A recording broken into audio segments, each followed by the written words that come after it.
So that person that you are rooting for to change, to come to God, and you're wondering when is it going to happen? Like they're receiving consequences for their wrongdoings, but they're still operating in darkness.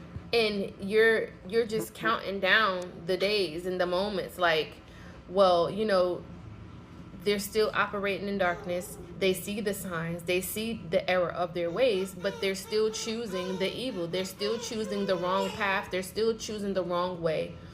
And it's like you're wondering what is it going to take for them to change, right? You're wondering, and you're just like, well, it's been several moments where they had a chance to turn. They faced severe consequences of something, which I believe was the hand of God, right? And you're thinking like, well, like they didn't change in that situation. So if they didn't change with that consequence, like you're almost feeling like there's no hope. Like if they didn't change from that reprimand of God, and that's that chastisement from God and the consequences that they face, if they didn't change from that, you're like, well, I don't know if they're gonna change at all, right? And so you're depending your faith on the other person's will, right?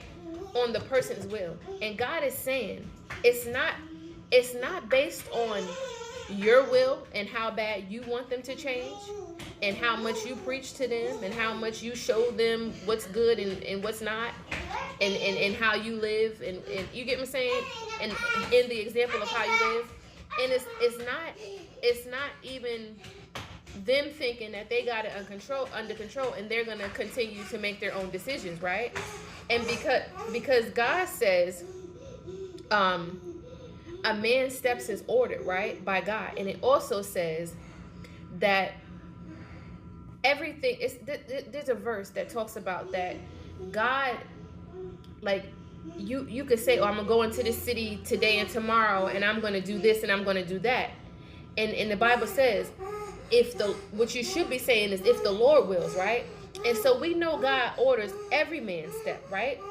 God is ordering even the wicked step, right? And he's putting things in their paths to show them the right way, to go the right way, right?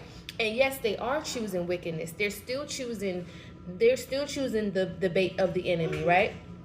They're still falling into the trap of the enemy.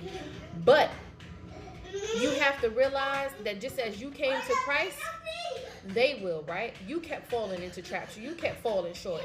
And God, it was one day where you just said, you know what? I'm going to get it right, right? And so you got to let that person get it right.